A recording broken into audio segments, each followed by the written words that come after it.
Morning बच्चों। आपको आज मैं हिंदी व्याकरण में भाषा के बारे में बताऊंगी।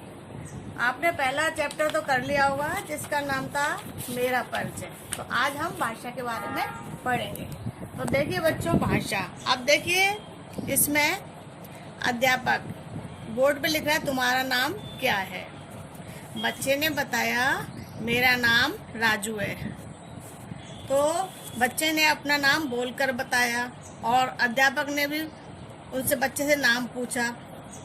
जिसे हम सुनते हैं या पूछते हैं, बोलते हैं, तो वो भाषा कहलाती है। वो भाषा कहलाती है मौखिक। यही बात यदि हम बच्चों से लिखकर पूछते हैं तो वो वाली भाषा कहलाती है लिखित भाषा।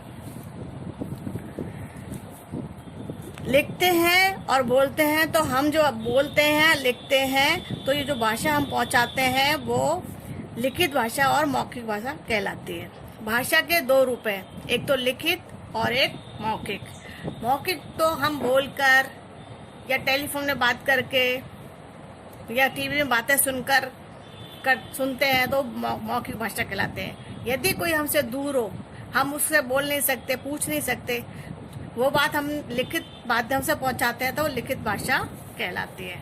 अब देखिए, अब इसमें के भाषा के देखिए, भाषा द्वारा हम अपनी बातें दूसरों तक पहुंचाते हैं। तो भाषा के तीन रूप हैं। एक तो है मौखिक भाषा जो बोलकर या सुनकर हम महसूस करते हैं। दूसरी है लिखित भाषा जिसको हम लिखकर पहुंचाते हैं। तीसरी है सांकेतिक यानी इशारे वाली भाषा। पढ़ना, लिखना और बोलना और सुनना आदि भाषा के ये अंग होते हैं।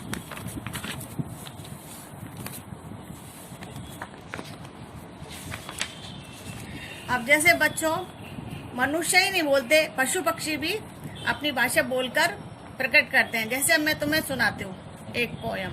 जंगल में शेर धाड़े, हाथी उसके संग चिंगाड़े, बादल भी गरज रहे हैं, गड़गड़ गड़गड़ बोल रहे हैं।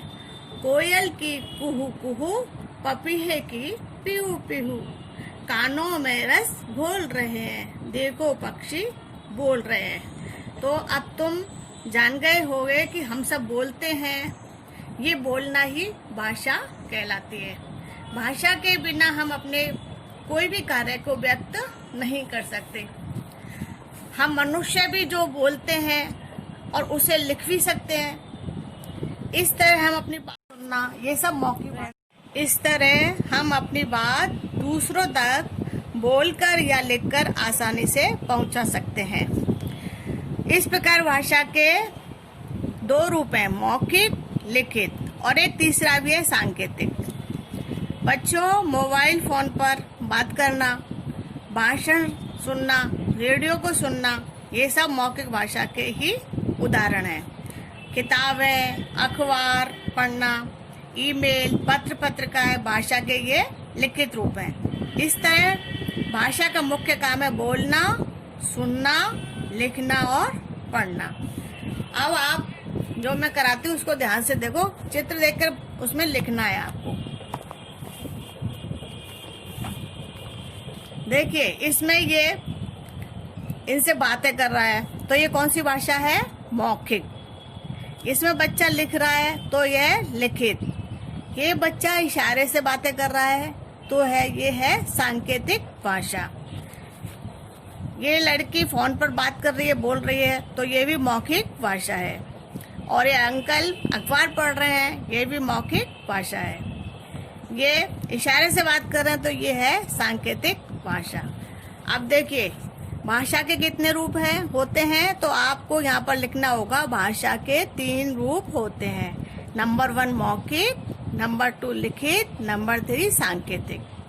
भाषा के तीन रूपों के नाम बताइए। तो इसमें ये नाम है मौखिक भाषा, लिखित भाषा, सांकेतिक भाषा। तो ये आपको इसमें बुक में ही करना है। थैंक यू बच्चों।